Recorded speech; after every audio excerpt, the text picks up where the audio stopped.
This channel does not promote any violent, harmful or illegal activities. All content provided by this channel is meant for an educational purpose only.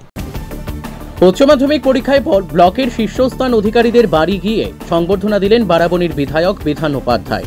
Salanpur এবং চিত্তরঞ্জন ব্লকে 2025-এর উচ্চ মাধ্যমিক পরীক্ষায় প্রথম অর্পিতা চক্রবর্তী, দ্বিতীয় সুজয় কুম্ভকার, তৃতীয় স্থান অধিকারী অজয় কুমার মিত্রা ও সুস্মিতা কুম্ভকারের বাড়ি গিয়ে ফুলের তোড়া, কলম ও মিষ্টির প্যাকেট দিয়ে সংবর্ধনা জানালেন বারাবণীর বিধায়ক তথা মেয়র বিধান উপাধ্যায়। তিনি পড়াশোনার ক্ষেত্রে সর্বদাই তাদের পাশে আছেন বা আগামী দিনেও থাকবেন তার আশ্বাস দেন।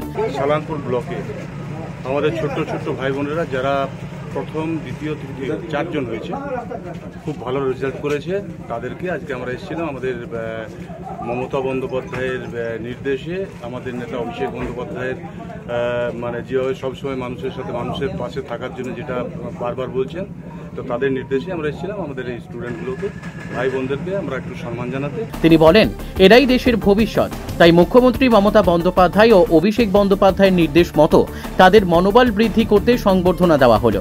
আগামী দিনে ব্লকের সমস্ত স্কুলের মাধ্যমিক ও উচ্চ মাধ্যমিক পরীক্ষায় শীর্ষস্থান অধিকারীদের সংবর্ধনা দেওয়া হবে।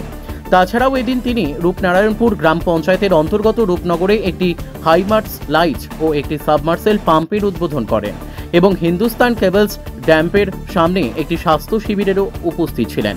এই দিনের অনুষ্ঠানে উপস্থিত ছিলেন জেলা পরিষদ কর্মাধ্যক্ষ মোহাম্মদ আরমান, সালানপুর পঞ্চায়েত সমিতির সভাপতি কৈলাসপতি মণ্ডল, সহ সভাপতি বিদ্যুৎ মিশ্র, সালানপুর ব্লক তৃণমূল কংগ্রেসের সহ সভাপতি ভোলা সিং সহ আরও অনেকে।